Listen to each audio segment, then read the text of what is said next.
मुरली अमृत की धारा है धारा, जो देती दुखों से किनारा।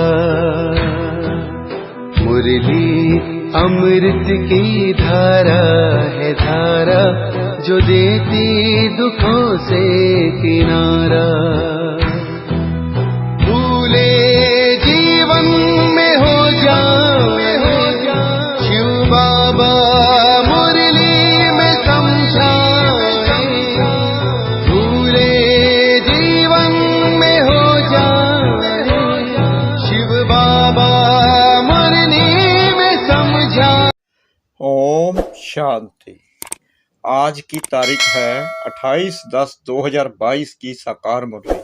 बाबा के महावाक्य। मीठे बच्चे, भोलानाथ बाप एक है, जो तुम्हारी झोली ज्ञान रत्नों से भरते हैं, वही कल्प वृक्ष का बीज रूप है। उनकी भेंट और किससे कर नहीं सकते प्रेषण। बहुत बच्चे बाप को भी ठगने की कोशिश करते हैं, कैसे और क्यों? उत्तर, बाप को यथार्थ ना पहचानने के कारण भूल करके भी छिपाते हैं, सच नहीं बताते हैं, सभा में छिपकर बैठ जाते हैं। उन्हें पता ही नहीं कि धर्मराज बाबा सब कुछ जानता है। यह भी साजाओं को कम करने की युक्ति है कि सच्चे बाबा को सच सुनाओ। गीत। भोलेनाथ से निराला। भोलेनाथ से निराला, गौरीनाथ से निराला, कोई और नहीं। ओ भोलेनाथ से निराला, गौरीनाथ से निराला, कोई और नहीं। ऐसा बिगड़ बनाने वाला कोई और नहीं। ओम शांति। बच्चे समझ गए हैं कि भोलानाथ सदा शिव को कहा जाता है। शिव भोला भंडारी, शंकर को भोलानाथ नहीं कहेंगे, ना और कोई को ज्ञान सागर कह सकते हैं। बाप कहते हैं, मैं ही आकर बच्चों को आदि मध्य अंत की नॉलेज अथवा ज्ञान सुनाता हूँ, तो एक ही ज्ञान का सागर ठहरा, ना शंकर ना अव्यक्त ब्रह्मा।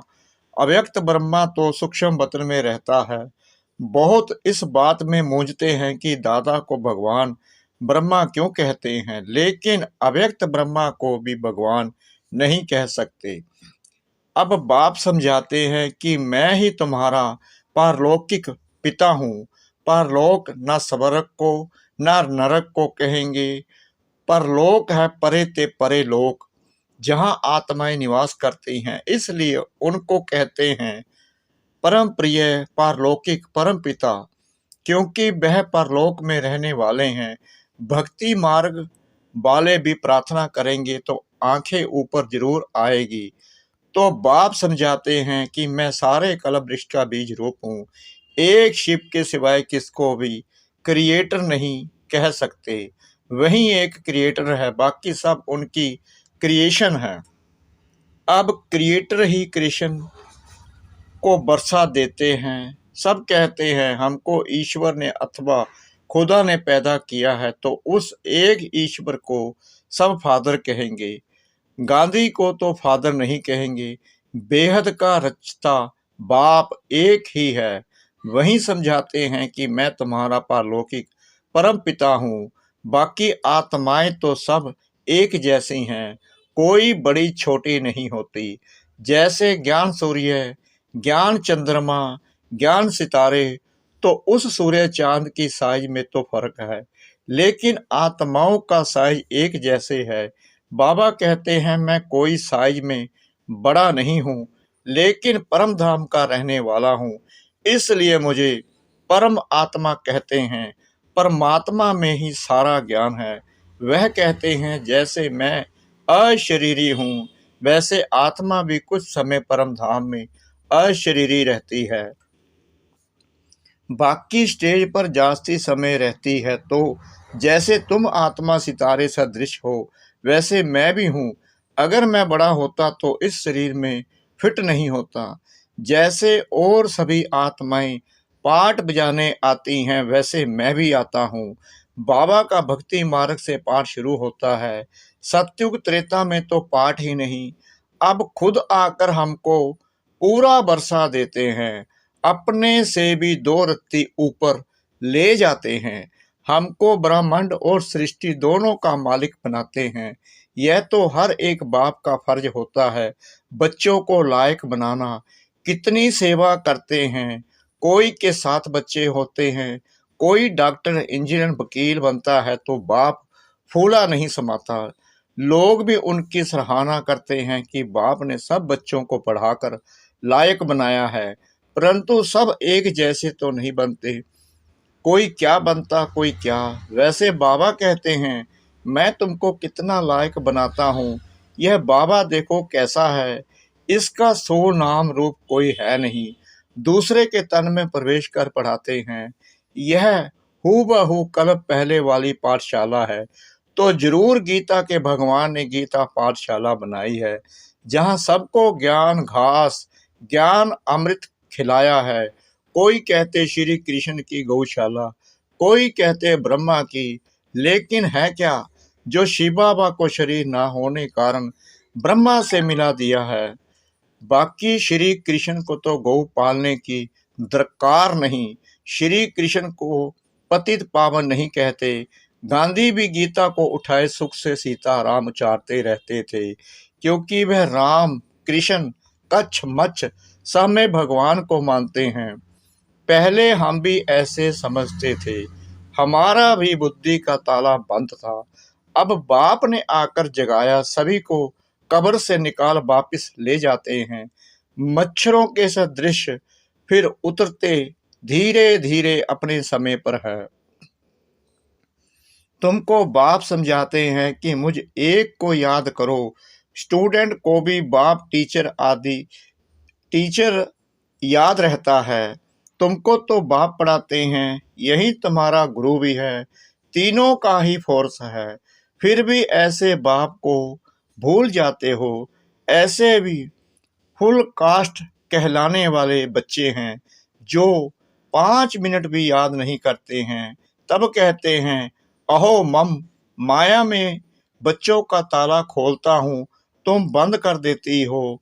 जरा भी विकार में गया तो बुद्धि का ताला लॉकअप हो जाता है। फिर भी सच सुनाने से सजा कम हो जाती है। अगर आपे ही जाकर जज को अपना दोष बताएं तो कम सजा देंगे। बाबा भी ऐसे करते हैं। अगर कोई बुरा काम कर छिपाता है तो उसको कड़ी सजा मिलती है, तो धर्मराज से कुछ छिपाना नहीं चाहिए। ऐसे बहुत हैं जो विकार में जाकर फिर छिपकर सभा में बैठ जाते हैं, लेकिन धर्मराज से क्या छिपा सकते हैं, निश्चय नहीं है। तो ऐसे बाप को भी ठगने की कोशिश करते हैं, लेकिन साकार को भल ठग लें, निराकार बाबा तो सब जानते हैं। तुम्हें इस तन से शिक्षा भी वही दे रहे हैं। तुमसे बहुत पूछते हैं कि दादा के तन में परमात्मा कैसे आते हैं। यह तो गृहस्थी था, बाल बच्चे थे, इससे कैसे आते हैं, इसमें कैसे आते हैं। क्यों नहीं कोई साधु संत के तन में आते हैं। लेकिन परमात्मा को तो पतितों को पावन बनाना है, जो पुजारी से पूज्य बना रहे हैं। ये भी जैसे बाजोली खेलते हैं, ब्राह्मण ही देवता, फिर क्षत्रिय, वैश्य, यह वर्ण भी भारत में है और कहाँ वर्ण नहीं। अब मैंने 15 मिनट भाषण किया, ऐसे तुम भी समझा सकते हो। बाबा करके डायरेक्ट बात करते हैं। तुम कहेंगे शिव बाबा ऐसे समझाते हैं, शिव अलग है, शंकर अलग है। यह भी साफ साफ समझाना है। यह है बाबा का परिचय देना। जब गवर्नमेंट का किताब निकलता है, हु इज हु, वैसे he who is who pre ordinate drama. हम कहेंगे ऊंचे ते ऊंचा शिव बाबा, फिर ब्रह्मा, विष्णु, शंकर, फिर लक्ष्मी नारायण, राम, सीता, फिर धर्म स्थापन करने वाले। इस रीति दुनिया पुरानी होती जाती है। तुम देवताएं वाम मार्ग में चले जाते हो। अब बाप आकर जगाते हैं, कहते हैं सब मेरे हवाले कर दो और मेरी मत पर चलो। श्रीमत तो उनकी कहेंगे, बाकी लक्ष्मी नारायण सीता राम जिनको याद करते वह सब वाम मार्ग में चले गए। और कौन श्रीमत दे सकता है? भक्तों की मनोकामना भी बाबा ही पूरी करते। भल कोई कच्छ मच्छ में भावना रखे तो उनकी भी भावना मैं पूरी करता हूँ। उसका अर्थ यह निकाला है कि कच्छ मच्छ सब में भगवान हैं। बाबा बहुत राज समझाते हैं, लेकिन समझने वाले नंबरवार हैं तो पद भी नंबरवार है। यह डीटी किंगडम स्थापन हो रही है, धर्म नहीं। धर्म तो दूसरे धर्म वाले स्थापन करते हैं। शिव बाबा तो ब्रह्मा द्वारा राजाओं का राजा बनाते हैं। राजाओं का राजा का अर्थ भी तुमको समझाया है। तुमको विकारी राजाए पूछते हैं तो कितना बड़ा पद तुमको मिलता है। बाबा की मीठी मीठी बातें तुमको बहुत अच्छी लगती हैं, परंतु फिर उठकर चाय पी तो नशा कम हो जाता है। गांव में गए तो एकदम उतर जाता है।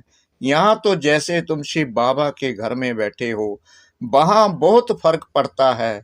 जैसे पति जब परदेश जाते हैं तो पत्नी आंसू बहाती है, वह तो कोई सुख देते नहीं। यह बाबा तो तुम्हें कितना सुख देते हैं, तो इनको छोड़ने में भी रोना आता है। बहुत कहते हैं हम यहाँ ही बैठ जाएं, फिर आपके बाल बच्चे कहाँ जाएंगे? कहते हैं आप संभालो, हम कितनों के बच्चे संभालेंगे। लेकिन ठहरो, सर्विस बुल बनो तो तुम्हारे बच्चों का भी प्रबंध हो जाएगा। शुरू में थोड़े थे तो उनके बच्चे संभाले, अब कितने हैं उन्हों के बच्चे बैठ संभाले।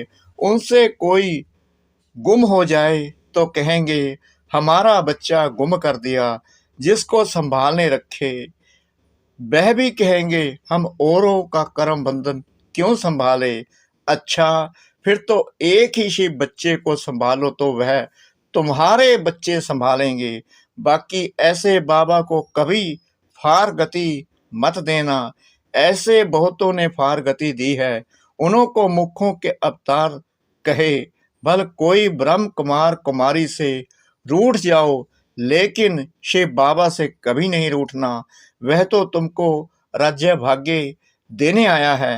अच्छा, मीठे मीठे सिकला दे बच्चों प्रति माता पिता बाप दादा का याद प्यार और गुड मॉर्निंग। रूहानी बाप की रूहानी बच्चों को नमस्ते। हम रूहानी बच्चों की रूहानी बाप दादा को श्रद्धा भरी प्रेम भरी नमस्ते।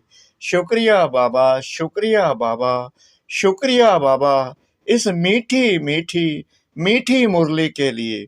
धारणा के लिए मुख्य सार। नंबर 1, अपना सब कुछ बाप हवाले कर पूरा श्रीमत पर चलना है। कोई भी बुरा काम करके छिपाना नहीं है। जज को सच बताने से सजा कम हो जाएगी। नंबर 2, बाप से कभी रूठना नहीं है, सर्विसफुल बनना है। अपने कर्म बंधन स्वयं काटने हैं। वरदान, संगम युग की हर घड़ी को उत्सव के रूप में मनाने वाले सदा उमंग उत्साह संपन्न भव। कोई भी उत्सव उमंग उत्साह के लिए मनाते हैं। आप ब्राह्मण बच्चों की जीवन ही उत्साह भरी जीवन है। जैसे इस शरीर में श्वास है तो जीवन है, ऐसे ब्राह्मण जीवन का श्वास ही उमंग उत्साह है। इसलिए संगम युग की हर घड़ी उत्सव है, लेकिन श्वास की गति सदा एक रस नॉर्मल होनी चाहिए। अगर श्वास की गति बहुत तेज हो जाए या स्लो हो जाए तो यथार्थ जीवन नहीं कही जाएगी। तो चेक करो कि ब्राह्मण जीवन के उमंग उत्साह की गति नॉर्मल अर्थात एक रस है। स्लोगन, सर्व शक्तियों के खजाने से संपन्न रहना, यही ब्राह्मण स्वरूप की विशेषता है। सर्व शक्तियों के खजाने से संपन्न रहना, यही ब्राह्मण स्वरूप की विशेषता है। मातेश्वरी जी के अनमोल महावाक्य है। नंबर 1, यह जो मनुष्य गीत गाते हैं, ओ गीता के भगवान, अपना वचन निभाने आ जाओ। अब वो स्वयं गीता का भगवान अपना कल्प पहले वाला वचन पालन करने के लिए आया है और कहते हैं, हे बच्चे, जब भारत पर अति धर्म ग्लानि होती है, तब मैं इसी समय अपना अंजाम पालन करने यानी वादा निभाने के लिए अवश्य आता हूँ। अब मेरे आने का यह मतलब नहीं कि मैं कोई युगे युगे आता हूँ। सभी युगों में तो कोई धर्म ग्लानि नहीं होती। धर्म ग्लानि होती ही है कलयुग में। तो मानो परमात्मा कलयुग के समय आता है और कलयुग फिर कल्प कल्प आता है। तो मानो मैं कल्प कल्प आता हूँ। कल्प में फिर 4 युग हैं, इसको ही कल्प कहते हैं। आधा कल्प सतयुग, त्रेता में सतोगुण सतो प्रधान है, वहां परमात्मा के आने की कोई जरूरत नहीं। और फिर तीसरा द्वापर युग से तो फिर दूसरे धर्मों की शुरुआत है। उस समय भी अति धर्म ग्लानि नहीं है। इससे सिद्ध है कि परमात्मा तीनों युगों में तो आता ही नहीं। बाकी रहा कलयुग, उसके अंत में अति धर्म ग्लानि होती है। उसी समय परमात्मा आए अधर्म विनाश कर सत्य धर्म की स्थापना करता है।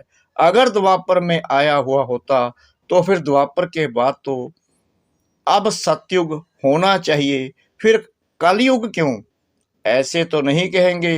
परमात्मा ने घोर कलयुग की स्थापना की, अब यह तो बात नहीं हो सकती। इसलिए परमात्मा कहते हैं, मैं एक हूँ और एक ही बार आए अधर्म का विनाश कर कलयुग का विनाश कर सत्युग की स्थापना करता हूँ। तो मेरे आने का समय संगम युग है। नंबर 2, अब यह तो हम जानते हैं कि मनुष्य आत्मा की किस्मत बनाने वाला कौन है और किस्मत बिगाड़ने वाला कौन है। हम ऐसे नहीं कहेंगे कि किस्मत बनाने वाला बिगाड़ने वाला वही परमात्मा है। बाकी यह जरूर है कि किस्मत को बनाने वाला परमात्मा है और किस्मत को बिगाड़ने वाला खुद मनुष्य है। अब यह किस्मत बने कैसे और फिर गिरे कैसे, इस पर समझाया जाता है। मनुष्य जब अपने को जानते हैं और पवित्र बनते हैं तो फिर से वो बिगड़ी हुई तकदीर को बना लेते हैं। अब जब हम बिगड़ी हुई तकदीर कहते हैं तो इससे साबित है कोई समय अपनी तकदीर बनी हुई थी जो फिर बिगड़ गई है। अब वहीं फिर बिगड़ी तकदीर को परमात्मा खुद आकर बनाते हैं। अब कोई कहे परमात्मा खुद तो निराकार है, वो तकदीर को कैसे बनाएगा, इस पर समझाया जाता है निराकार परमात्मा कैसे अपने साकार ब्रह्म तन द्वारा अविनाशी नॉलेज द्वारा हमारी बिगड़ी हुई तकदीर को बनाते हैं। अब यह नॉलेज देना परमात्मा का काम है। बाकी मनुष्य आत्माएं एक दो की तकदीर को नहीं जगा सकती। तकदीर को जगाने वाला एक ही परमात्मा है, तभी तो उनका यादगार मंदिर कायम है। अच्छा, ओम शांति।